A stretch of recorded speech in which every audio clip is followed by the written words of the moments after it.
Okay, so once upon a time, there was this little chick, okay? And she got a present from her parents, and it was this, like, capey number, okay? Kind of very Chanel, and with a big satin red bow here, and the whole capey thing was red, and had, like, a hood, okay, that, like, went up, but only halfway, so you could still see the hair and earrings, which is, like, really important. Everyone thought it was, like, really fierce. So the entire town called her Fierce Bitch. But her father wanted to demonize her feminine power, okay? So he called her Little Red Riding Hood, which, like, totally infantilized her and stuck her permanently in the early versions of the feminine, okay? Childlike feminine, okay? The virgin handmaiden, thus denying the flow of the feminine growth and feminine power through virgin maiden to matriarch to crone, okay?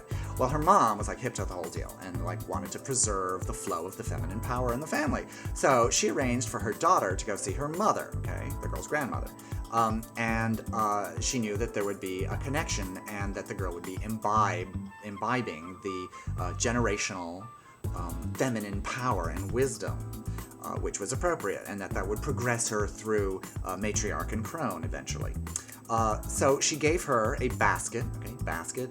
It's woven, okay, that's woman's work, that's symbolic of feminine activity, feminine power, feminine wisdom, and it was filled with food or goodies, okay, which is nurturing from the earth. Food is produced by the earth, mother goddess imagery right there, okay, products of mother goddess. So right there, it's a symbol of transferring feminine power.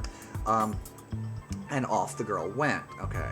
Now this is pre-urban, rural setting, okay, and the girl went through a forest, okay, forest, there, it's a symbol of two genders, okay, it's either forest grows from the earth, therefore it's a gift of the mother goddess, therefore feminine, or nature is, Mother Nature is a drag queen, nature is a representation of homosexual male energy, and homosexual male deity energy.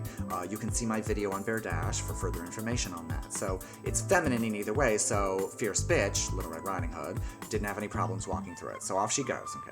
Now out pops, she's in the forest, out pops a wolf, okay, or as we understand it, a symbol of pre-urban, purified, like uncorrupted male aggressive energy, okay. So this uncorrupted male aggressive energy is going to be very flexible and fluid, as we'll see later in the story, okay. So the male energy pops out, and he is like, hey, what's up? What are you doing? What's your name? She's like, hi, I'm Fierce Bitch. Call me FB, and I'm off to assume the ancient power, the ancient feminine power and wisdom from my crone-like grandmother.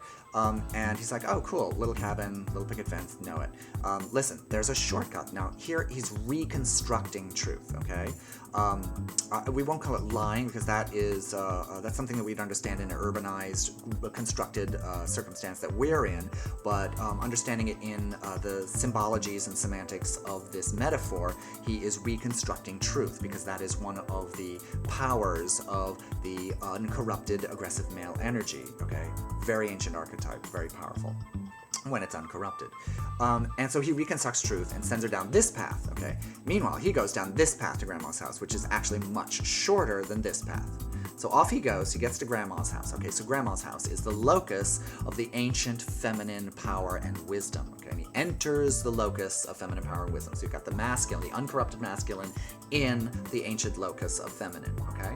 And there's Grandma, and he sees Grandma, and he eats her, okay? So the uncorrupted aggressive masculine has consumed the very form of, the locus of the feminine, the generational feminine power and wisdom, okay? So he's got it inside. The feminine's inside the masculine, okay? Trippy? Wait, okay? Because then he puts on her nightie and her cap, which is the forms, the symbols of the feminine, particularly in the crone phase, and it's the feminine when recumbent, okay, which is the form of the feminine going into the unconscious, unconscious sleep, dreaming, okay, so it's the feminine power at a transcendent level of the unconscious, okay, and then he gets in the bed, another symbol of the transcendent unconscious for both genders, but in this case it's in the locus of the female, okay.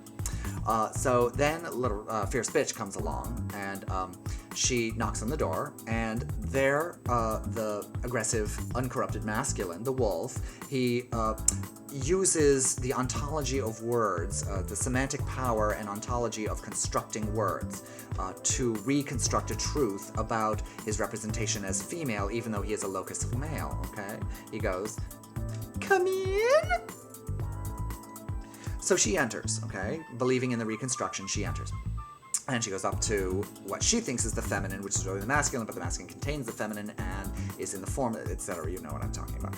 And she says, oh, Grandma, you're like covered in hair, okay? And the wolf says, that's because when you achieve the crone stage, biologically this happens, but the biology is really expressing the metaphor of what's happening spiritually, and that is that the matriarch has passed to the crone, okay? And the crone, being all-wise, like the Norns, like the Fates, all-wise, all-seeing, you have hair, which is associated with masculine, and because you're all-wise, you have to have both masculine and feminine. It's all-wise. It's all the genders encapsulated in one, so you've got a balance of masculine and feminine, thus you have hair. And Fierce Bitch is like, yeah, okay, I got that. And then she's like, but your eyes are like huge, like they're really big. Like, I didn't know that, your eyes were that big. Mom never told me. And she's like, well, I did say, I'm passionate of the crown, so I'm all-wise, all-encompassing, I see all, okay, I'm like one of the Norns, okay, I can weave tapestries of fate, so I have to have big eyes to see everything. So he's like, oh, okay. She's like, Fierce Bitch is like, okay, I get it. And then she's like, and what is the symbolic, either constructed or deconstructed symbolism of your teeth being huge, sharp, and covered with saliva? And the wolf goes, well, okay, at this point, I need to deconstruct you and sort of assume your discourse into my own, making the virgin phase, the maiden phase, complete with the ancient, the crone phase, and the locus of generational feminine power and wisdom within myself, the uncorrupted masculine. Okay, and he eats her.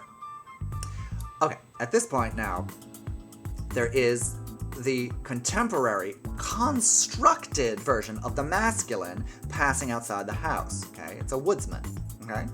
So we're talking a construct of maleness from an urban civilization and an urban metaphor and understanding, okay? A complete melding of discourses to create masculine as you and I understand it, okay? It's not the uncorrupted, pure from nature one. It is completely has assumed all of the discourses on the definitions of masculine that have been fomented by the various discourses of society over the eons. This is pre-Camille Paglia.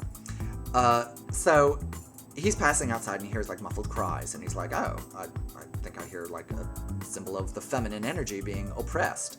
So he goes into the grandma's house, and we know that he's an urban masculine because he's got a man-made implement or weapon, an axe, which is used against the feminine. Okay, an axe, trees come from the mother goddess, or trees as flora fauna, part of nature, is gay feminine. So the true constructed masculine has the weapon against the forms of the feminine, either the ancient mother goddess feminine or the homosexual nature-oriented feminine. Okay, the green man, all that thing.